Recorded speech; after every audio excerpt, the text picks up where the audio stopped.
الحمد لله رب العالمين والصلاة والسلام على رسول الله و علی آله و صحبه اجمعین. بینندگان عزیز و ارجمند،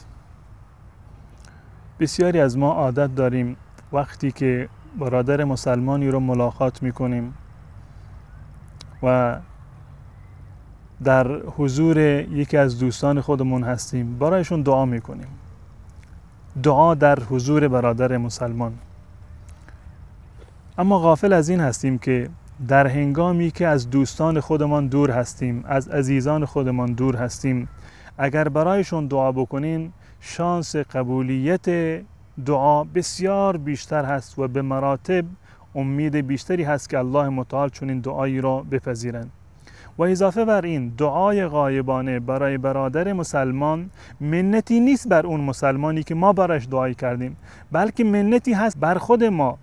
و این دعا همان گونه که برای برادر مسلمان هست، ولو این که ما اسم خودمان را نبرده باشیم، این دعا برای خود ما هم هست.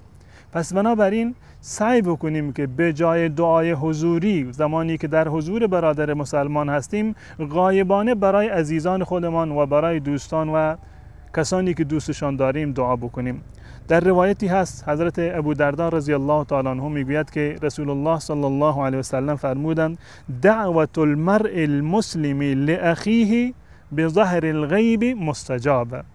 دعای برادر مسلمان که غایبانه برای دوست خودش، برای برادر مسلمان خودش دعا می کند، مستجابتون، چون این دعایی مستجاب هست نزد الله متعال.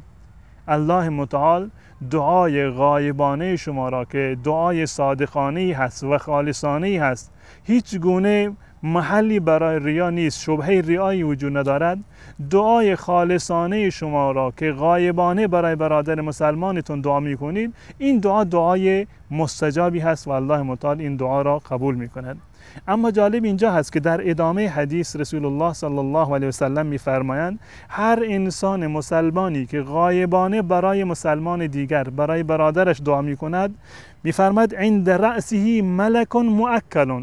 شما که برای دیگران دعا می‌کنید، الله متعال بر بالای سر شما یک فرشته ای را موکل کرده و موظف کرده که برای شما هم دعا بکند. همون دعایی را که شما برای برادر مسلمان خودتون کردید، یک فرشته ای را الله متعال موظف و مأمور می کند که عین همین دعا را برای شما هم بخواند. در همین روایت اومده که رسول الله صلی الله علیه و سلم می‌فرماید: کل ما دعا لاخیه بخیر قال الملك الموکل به آمین ولک بمثل. این روایت در صحیح مسلم هست. می‌فرماید که هرگاه این مسلمان برای برادر مسلمانش دعای خیری می‌کند، دعای مغفرت می‌کند، دعای سربلندی می‌کند، دعای عزت می‌کند، دعای رزق می‌کند، هر دعایی که شما برای برادر مسلمان خودتون داشته باشید، این فرشته موظف هست که عین همین دعا را از الله متعال برای شما می‌خواهد. پس بنابراین واقعا مورد بسیار جالبی هست. اگر شما میخواهید که مدیون هستید، میخواهید که دین و قرضتان را پرداخت بکنید، غم و اندوهی را دارید، میخواهید این غم و اندوه از شما زدوده شود، یک مشکل دیگری را دارید، میخواهید که الله متعال مشکل شما را حل بکند، به جای این که دعا بکنید که پروردگار این مشکل مرا حل بکن، اگر شما دعا بکنید که خدایا مشکل فلان برادر مرا، غم و اندوه فلان برادر مرا از بین ببر، فرشته ای را الله متعال موکل میکند که برای شما همین دعا را بخواند. پس بنابراین سعی بکنیم که همیشه دعاهایمون خالصانه و غایبانه باشد برای کسانی که ما اونها رو دوست داریم. هم این دعا استجابت می شود، الله متعال قبول می کند، مشکل برادر مسلمان ما حل می شود، و هم این که الله متعال فرشته ای رو موکل می کند که عین همین دعا رو برای خود من و شما هم بخواند.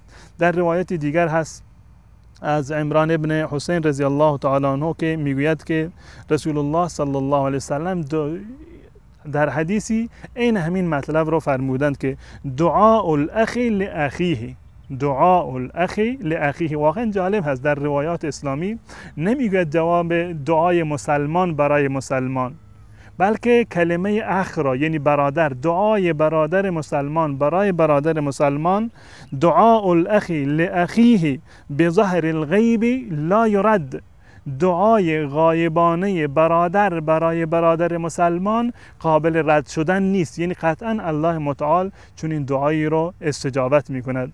پس بنابراین وقتی که ما میخواهیم که دعا بکنیم برای برادر مسلمان خودمون، بهترین دعا دعای غایبانه هست. یعنی در حضور برادر مسلمان نباشد.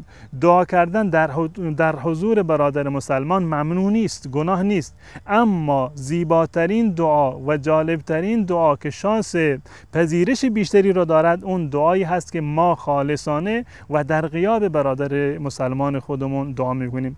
پس بنابراین برای خودتون، برای ما و برای تمام مسلمانان هم انشاءالله دعا بکنید که الله متعال همه من و شما را در دنیا و آخرت سرفراز و سربلند بگرداند. و السلام علیکم و رحمت الله و برکاته.